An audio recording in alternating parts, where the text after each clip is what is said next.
think this whole concept of synthetic biology appeals especially to animators because we're both playing God, sort of, in both senses. Like, us, we're making life in the computer, and these guys are making synthetic and modified life. There's something very interesting about that to us. Yeah, there's a lot of crossover. Like when we first went there, it was kind of like we were just sort of feeling it out, talking to the Caltech students, and they were like, kind of like, "Oh, you can draw pictures for us or something," or maybe explain to people what we do because it's there's like morality involved. It's a pretty difficult subject. But then once we started talking about 3D object files and looking at the way that they interface with their information, it was clear that we were speaking the same language. These strains that most labs use.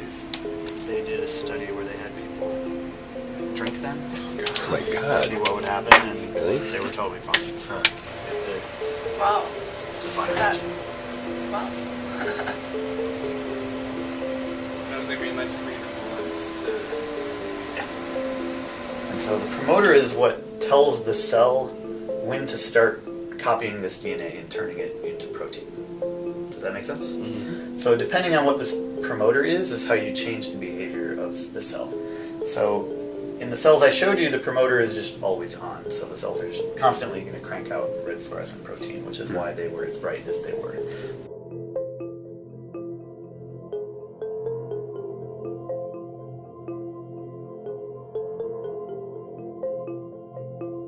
Do you feel like you kind of understand like how the maximum cycle works? It's like you can follow an element of this this cycle that's maybe 24 frames that has a lifespan of maybe 10 seconds because it's just when it gets to the end of its life for the cycle, it starts a new life and then it moves on from there. Something else starts where that one left off, so your eye can follow it through. We could probably animate it upwards of like 50 times. You know, like you follow one guy and it takes like a full minute to get from the beginning to the end. Yeah. But it's still 2 seconds. I think, Yeah.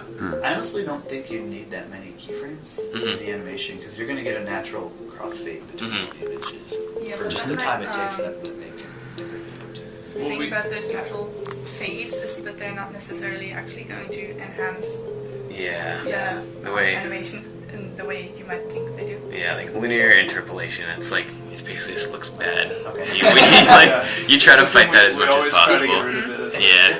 But I don't think it'll be linear because the rate of synthesis is probably going to be very different from the rate of degradation. Since we'd only be doing really 48 frames of animation, kind of every frame would be a keyframe just to get as much information as possible in there. But it would be cool if we could see how it would actually interpolate because Yeah, I'd then love we to see could that. plan with that. You could put together just a really easy computer program that would crossfade them, and then you could just plug in a rate of synthesis and degradation, and then just play with the parameters and see what it would take. If you needed us to produce the animation, like as fading between, we could do that as well. Like that's pretty easy compositing. I think for me the most exciting aspect is being able to work with these incredible scientists at Caltech. Personally, I've always really loved science, and I had a really tough time deciding my own life trajectory whether I wanted to be doing something more artistic or scientific, and I ended up going the more artistic path, and CalArts is an amazing institution, but I don't get to really be part of this scientific world anymore. So being at Caltech is this incredible opportunity. For me, it's really, first of all, this idea of creating something totally new, something that has never been done before in both science and art. And those two disciplines coming together, science and art, just excites me very personally because I feel like I am sort of coming from those two sides as well, and usually in what we do, the science side is kind of left out of things a little bit, and this sort of brings everything back together with me. So being a part of the infancy of such an incredible future in terms of science, and being able to contribute and maybe articulate the ideas to show off what this thing can do, really exciting to me. And then more selfishly, like, I think it would look awesome. It would just be a really cool thing to work on.